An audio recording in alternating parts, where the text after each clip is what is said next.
Sunrise Interviews is brought to you by Valley Strong Credit Union.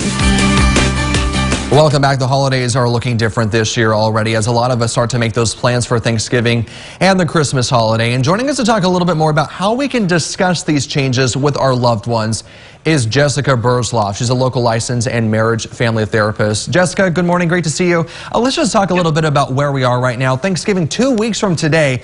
Hard to believe. And as we gear up for that holiday, we're starting to see an increase in cases. Not just here locally, but it's actually happening across the United States. So plans are either going to change or they already have changed. Let's just talk a little bit about how you break that news to maybe some of those kids who are looking forward to seeing their grandparents, their cousins, because they typically see them during this time. How do you start with the kids? Well, I think the important thing is just to be honest with them and acknowledge that, you know, we don't want to be too Pollyanna-ish about this, and we want to acknowledge to our kids that it's terrible. You know, these are not this is not what we would prefer to be doing during the holidays, being kind of keeping to ourselves and not getting to spend time with extended family. But thank goodness for technology, and hopefully that can be utilized to still feel like there's some togetherness. But I think being honest with the kids and explaining to them that we have to do this to protect people and to keep people safe, and that hopefully next year we can get back to our families.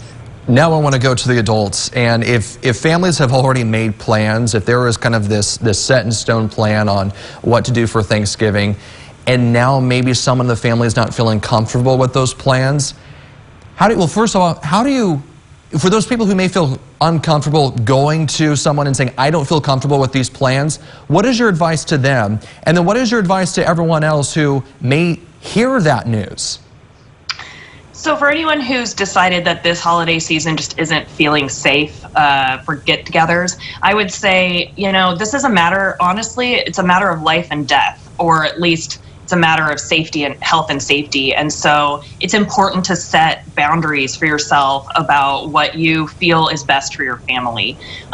There are ways to, of course, approach it gently using I statements. You know, I feel that it's safer to meet virtually for Thanksgiving this year, or I feel like it's safer if we maybe moved our celebration outside, or if we just stayed home with our immediate families.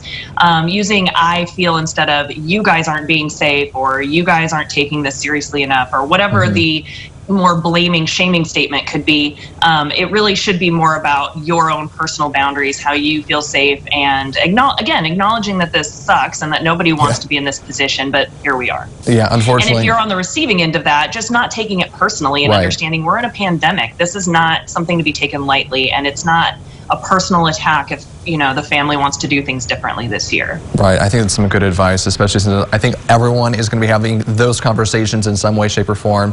But I think one thing that we can say, the silver lining here, is we are coming up on Thanksgiving. It's a time to be thankful for what we have, and I think that's going to mean a lot, especially this year. Jessica Burzloff, thanks so much for joining us this morning. Really do appreciate it. Stay safe and enjoy your holiday. You too. All right. We're back with more news after this.